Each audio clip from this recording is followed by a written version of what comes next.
You know, I got an ESPN notification today that said that Sean Clifford has overtaken Aaron Rodgers' locker in the locker room. And this was like a big deal, notification worthy. And I bet, you know, some of the rookies are even going to walk on the same floor that Aaron Rodgers walked on. Or in the quarterback room, they may even sit in the same chair. Look, I'm over 30 and I collect bobbleheads. Okay? As evidenced by the fact that this guy just came in the mail today. Paid way too much, ordered him about 9 months ago, finally came today. Point of all this being, I know what stupid looks like. And, yeah, that notification might have been it.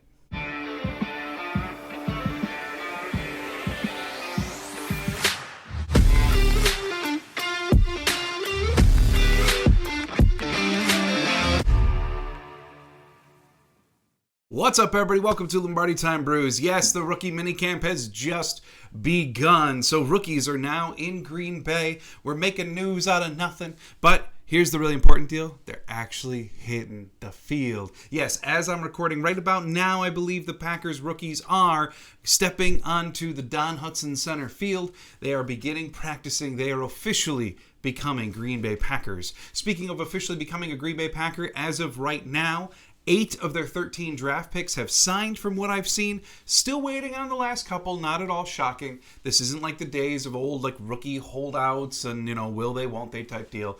They'll all get signed. It's just sometimes it takes a little bit of time. But 8 of 13 already have locked into their contracts and officially became Green Bay Packers. In addition to that, the Packers now have signed 12 undrafted free agents, some of different levels of notoriety, but certainly some intriguing prospects that actually stand a chance to make the roster.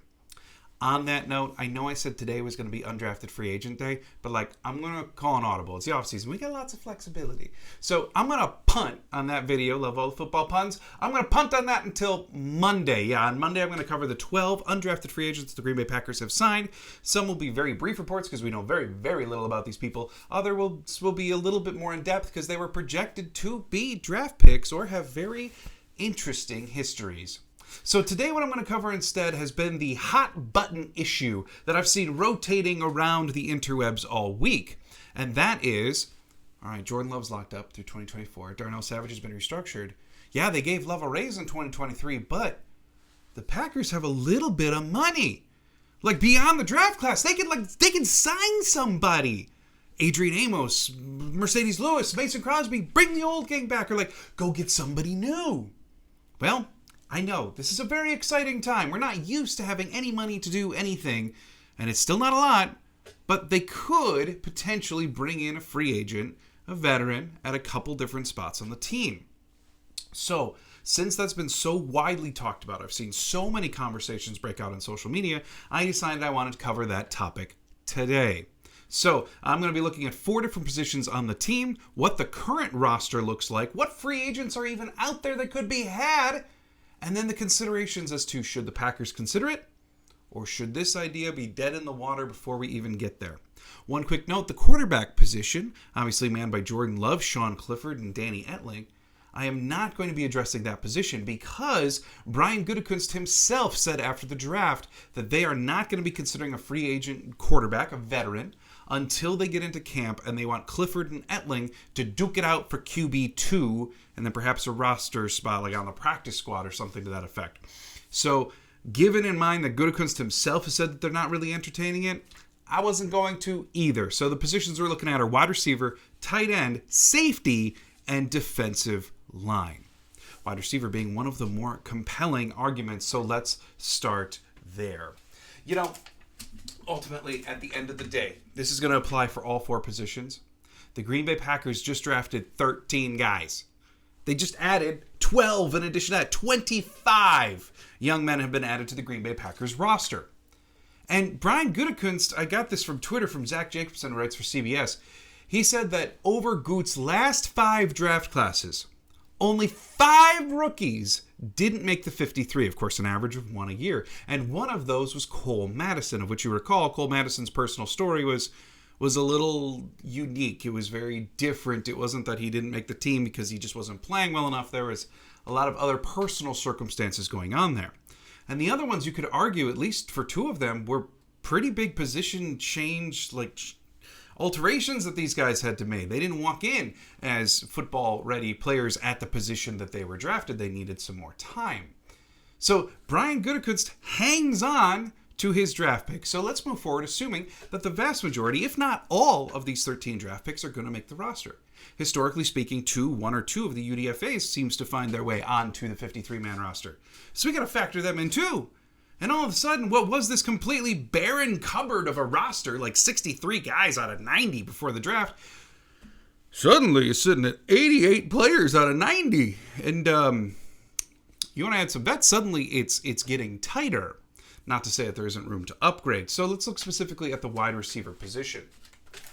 You know, on the roster right now happens to be a few guys who you think you consider are the guaranteed starters, right? Christian Watson, Romeo Doubs, Samori Toure, who got a shout out from both Brian Gutekunst and Matt LaFleur in their post-draft pressers. So they're feeling good about Toure by all accounts.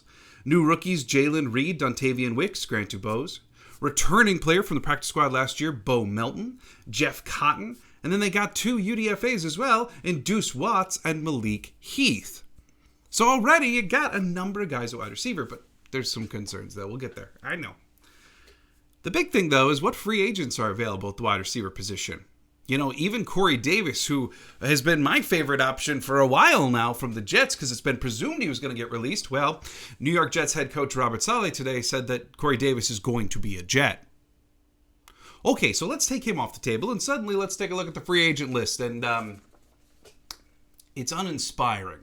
The free agent list at wide receiver happens to be T.Y. Hilton, Kenny Golladay, Julio Jones, Byron Pringle, Jarvis Landry, Sammy Watkins, Demarcus Robinson, of course, then a list of other names, but these are what we would consider the notables.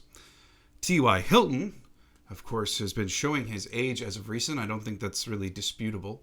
Kenny Golladay is maybe the most talented on this list, and I do believe he's yet under 30, but after a series of years, not just one, not just two, like a series of years that he's had both injury and attitude problems, is he the vet you want to bring into the mix with all these young guys? Probably not. Julio Jones, of course, the most accomplished wide receiver on this list, but he certainly showed his age in Tampa Bay with Tom Brady last year. So even though he is Julio Jones and he maybe could be a worthwhile teacher for your youngins, do you want to bring him in at the sake of perhaps giving up snaps from one of the young guys? And where's he going to play? And then you got Byron Pringle, the former Chicago Bear. Jarvis Landry, who I know we talked about a little bit in the draft live stream. He's now 30 years old. Predominantly a slot player at this point in his career, I would imagine. Then you got Sammy Watkins, who could make a successful return. And then how about Demarcus Robinson? Wide receiver of middling production, let's say, over the course of the last few years. It's an uninspiring list. But nonetheless, why would you consider them? Well, look at the Green Bay Packers roster, right? Is the lack of experience concerning at wide receiver? Yeah. All told, this unit has 138 NFL targets. Yes, altogether, the Green Bay Packers wide receiver room has the combined targets of a lot of average-ish wide receivers. Maybe above average, we'll give. Combined, they also have 1,148 NFL snaps and a whopping 19 special snaps. Combined. These are the baby Packers, y'all. The wide receivers, it's tough to say, right? They're very, very inexperienced. The wide receivers are very, very young. But here's the rub. You want to bring in a free agent, who's it going to be? Where are they going to play? And at what young player's expense are they going to be playing? And now I'm not going to sit here and pretend that Grant Dubose, their 7th round pick, is immediately going to be locked into a roster spot. And it's assuming we don't even know. Are they going to keep 5 wide receivers, 6 wide receivers? I'd be shocked if they keep 7, given the circumstances of the roster this year, but sure, it's possible. If you want a wide receiver to give a ton of special team stats, it's probably going to be Bo Melton out of all of them. But if you're looking at pure wide receivers, Bo Melton might be a little farther down the list that you could keep a guy like Samori Toure and all your rookies. So ultimately, at the end of the day, where does a veteran go? Should they bring in like a 34-year-old Julio Jones and just give him jump balls? Okay, or would you rather that your young quarterback grows up with these young wide receivers? How do the Packers fix this problem if they're not going to bring in a vet? And at the end of the day, you're probably leaning on your new QB1, Jordan Love. I mean, is Jordan Love going to be in the wide receiver room with them? Is he going to teach them how to talk, how to walk, how to practice? No. The Green Bay Packers are going to have to rely on Christian Watson and Romeo Doubs for that. But at the same time, I can't justify bringing in someone off of this free agent list in order to take a spot from someone who has an entire future ahead of them, and you have locked into a contract for several years. Because that's the other thing here, too. Let's keep in mind contracts. You bring in Julio Jones, probably a one-year deal. T.Y. Hilton, one-year deal. Kenny Golladay, who knows, but probably a one-year deal. All of the guys I just listed, under contract for a minimum of 3 years yet. I would rather see them grow with Love. Do I understand the argument? Absolutely 100%. Am I in favor? Not at the wide receiver position at the very least. Let's move on to tight ends. On the roster right now would be Josiah DeGuara, Luke Musgrave, Tyler Kraft, Tyler Davis. Then you also have on the roster practice squad guys from last year, Austin Allen and Nick Guillermos. And then they've got one UDFA in Cameron McDonald. And admittedly, he's one of the more intriguing UDFAs who we're going to talk about on Monday. And you would think if they're going to go sign a veteran, right, it's got to be big dog. Like even last night on Twitter, Keyshawn Nixon was openly campaigning for Mercedes Lewis to get re-signed by Green Bay. He said if he's got one wish, sign Mercedes Lewis back. And then Rasul Douglas even retweeted that and said, yes, Mercedes Lewis needs to come back. He is a true leader. But the fact remains that Mercedes Lewis is darn near 39 years old. And there's rumors about like he doesn't want to go play with Rodgers in New York because like the tax level is too high. I've seen those rumors online. But at the same time, doesn't he want to go play for a contender too? And even if we're really optimistic about Green Bay's chances this year, are we going to say that they're a true bona fide contender this year? Or would he rather go somewhere that the man, nearly 39 years old, playing the tight end position, could go chase a ring? So if he wants to come back to Green Bay, and Britton Good said that they're keeping the door open for him, okay, then maybe. But where? You've got Josiah DeGuara, who you know is going to play in line more this year, as opposed to just playing the H-back role that he's played a couple of years ago. Then you got Luke Musgrave, your new like superstar tight end, probably tight end one as he learns the system. You got Tucker Kraft, your third round pick. And then you got Tyler Davis. And I know a lot of people just kind of like shoo off Tyler Davis, right? Like, please do not bother me with the thoughts of Tyler Davis being a contributor on this roster. But the fact remains that last year, Tyler Davis played 344 special team snaps for the Green Bay Packers. I'm not advocating for the man to become tight end one and play a whole bunch on offense, but he did play 344 special team snaps. Coach Rick Bisaccia almost always has a tight end throughout his entire career, going back to the Raiders. Almost always has a tight end in the top 3 of special team snaps on his roster. And Tyler Davis is that guy. So if you're going to get rid of Tyler Davis in lieu of our Mercedes Lewis, then who would go play special teams? And maybe you have the rookies do it. Maybe Musgrave and Kraft. They both do have special teams experience from college. They're both rookies, so you'd think they'd be willing. But it's at least part of the thinking, right? Anyone you got to bring in, you're going to be giving away something else. And Tyler Davis is only on a one-year contract, a relatively disposable contract pretty easily, so swapping in another one-year deal for Mercedes Lewis isn't exactly difficult, nor does it come at the detriment of your future. But the only way you do that is if you have an answer as to, okay, well, then who's going to take all the special team snaps? Because we know, given the roster building process of the Packers of the last 2 years, special teams suddenly is a bit of a priority, with Coach Rick Bisaccia also serving as what appears to be assistant general manager. And maybe Kraft and Musgrave are going to take those snaps easily. Let me offer you one more alternative. If Mercedes Lewis isn't that guy, right? If he's not that guy, because he's nearing 39 years old, he doesn't want to play in Green Bay anymore. He wants to go to a contender. Who knows, right? We don't know the intricacies of all these conversations. Then I would say there's one other free agent out there. And this is if you're really looking for that blocking guy, that blocking tight end that the Packers don't truly have right now. Then I think you entertain former Arizona Cardinal Max Williams. Max Williams is substantially younger. He's coming up on 29 years old, so a decade younger than Mercedes Lewis. And over the last 4 years, per PFF's grading, blocks nearly as well. In fact, a lot of the grades between Mercedes Lewis and Max Williams are shockingly similar. Blocking, special team snaps, etc. Because yes, even Mercedes Lewis played a little bit of special teams, but not like he's going to be a flyer. So I would offer you that if Mercedes Lewis is not in the cards, if You still want that big body blocking tight end because you don't believe it's going to come at the detriment because it's a different role than any of these guys have. Then I think you can look at a Max Williams as a suitable alternative.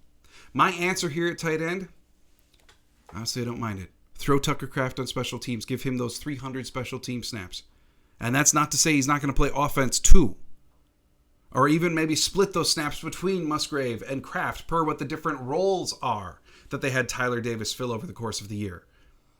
But Mercedes Lewis is the epitome of team leader, right? We've seen that. Keyshawn Nixon, Rasul Douglas, they both agree. Being able to bring him in to show Musgrave, Kraft, continue working with DeGuara. Keep in mind, Robert Tonyan years ago credited Mercedes Lewis and Jimmy Graham at the time of offering him all the advice to become what Robert Tonyan eventually became in his prime before his ACL injury. So if you want a tight end to come in and teach, Mercedes Lewis is that guy. I believe I said at the top of the video, if you're bringing in a veteran, and if I forgot, I'm sorry, but if you're bringing in a veteran, it's to serve two purposes right now. One, either to be a bona fide starter, okay? Or two, to be a teacher. To come in and show this young roster how to practice, how to walk, how to talk, how to be a professional. Mercedes Lewis fits the latter. So, in my opinion, I would much rather see Mercedes Lewis added to the roster than I would a wide receiver who I'm not sure embodies either one of those conditions for any one of them. Moving on to the safety position, kind of a similar story. On the roster right now, you got Rudy Ford, Darnell Savage, Innis Gaines, Dallin Leavitt, Tarvarius Moore, your draft pick Anthony Johnson Jr. You also have James Wiggins under contract. Then you got two UDFAs in the form of Christian Morgan and Benny Sapp III. Yes, I know, in the draft live stream, Benny Sapp was talked about a few different times. There was some excitement about some Benny Sapp, and I've been eagerly waiting to address it on the channel that yes, the Packers did actually get him as a UDFA. So, again, like I was saying on the live stream a lot, you got a bunch of safeties. Are they the best in the world? No. But is the room full? Yeah, it is. And if you're going to bring in anybody, somebody's got to go. Because even with the guys who have NFL experience, or your draft pick, Anthony Johnson Jr., you got 6. And you are tapping out how many safeties you're going to carry around. Really, 2 free agents available that I think are worth consideration. One would be Adrian Amos. The other would be John Johnson. Now, Amos, of course, would be coming back to Green Bay. John Johnson would be coming over from Cleveland. And the two are shockingly similar. John Johnson only 2 years younger. But if you're looking for things in common, let's start here. In 2020, both of them were one of the best safeties in football. Per PFF grades, like high 80s, mid 80s for both of them. And not only that, but last year was one of the worst years that each one of them had, especially in the tackling department. For Amos, you can tack on it was one of his worst years in coverage as well. While Johnson's coverage numbers dipped, they didn't quite bottom out like Amos's did last year. One difference between the two, though, is John Johnson plays a lot more free safety, whereas Adrian Amos plays more in the box. Last year, John Johnson played 689 snaps at the true free safety position, whereas Amos played 443 last year.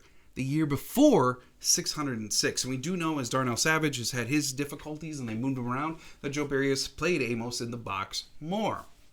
Now, per what they said the other day, Darnell Savage, they're looking at having a bigger role on the defense, and he's probably going to be playing robber and up closer to the line of the scrimmage more. So that means the safety you're going to want to add is probably more of a free safety type, someone who's going to roam center field. The answer for that may very well be, in spite of what Packer fans want, they want Amos to come back, and I don't blame them at all. Because Adrian Amos, in some ways, embodies both of those traits that you're looking for in a free agent veteran right now. Someone who can show the young ones how to play, someone who also can step in and be an immediate starter, probably, even coming off of last year, the best safety in the room. And I think that's the case for either John Johnson or Adrian Amos. One other consideration here, looking into the future, I'm not nearly worried about. Wide receiver, part of the argument for not bringing someone in is all these guys are under contract for 3 or 4 years. They're the future. We don't want to take snaps away from them. At safety, you got Rudy Ford, who's on a 1-year deal. Darnell Savage on a 1-year deal. Tarvarius Moore on a 1-year deal. Dallin Leavitt on a 1-year deal. So what I'm saying is the room is going to face massive overhaul anyway. If you're going to get rid of someone on a one-year deal, bring in someone on a one-year deal. It's kind of like the Tyler Davis to Mercedes Lewis swap. Future-wise, everything's probably pretty well even. I think it does make sense to bring in a safety.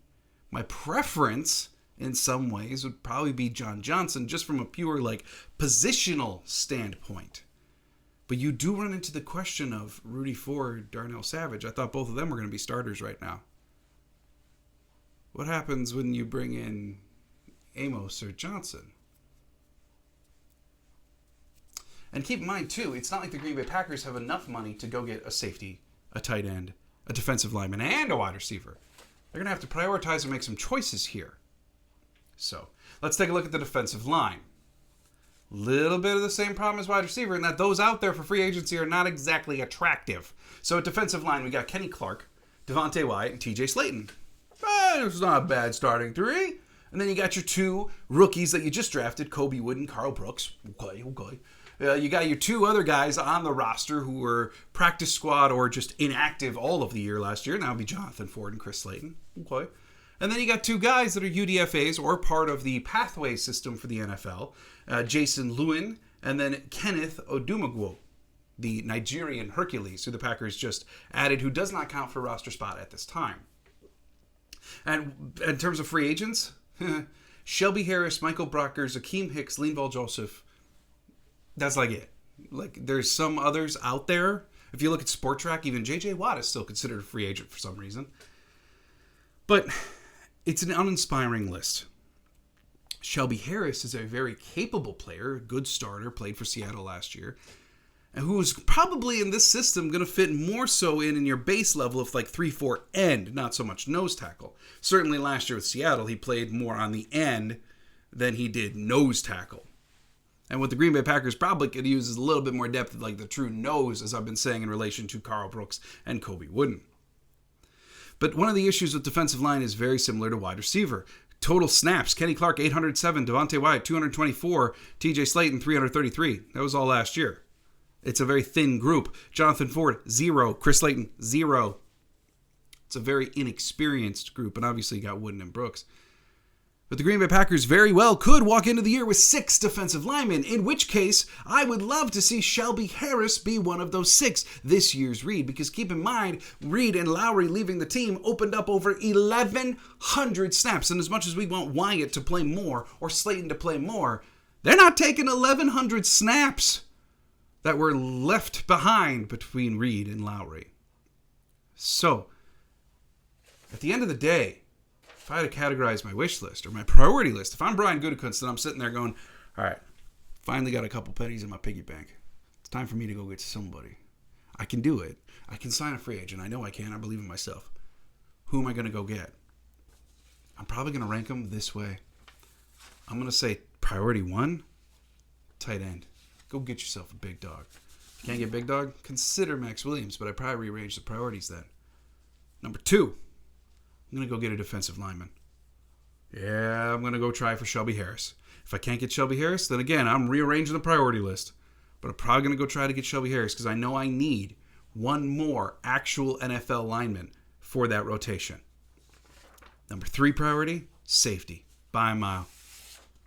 I know the future of the position is horribly in flux. It's probably a 1-year deal the way it is right now.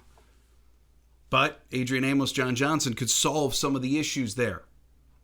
So I consider it. And then last priority, wide receiver. Frankly, Corey Davis is out of the picture. He would have worked in LaFleur's system. He knows LaFleur's system. Everybody else, you got T.Y. Hilton. You got the ghosts of some former great guys. It's just not for me.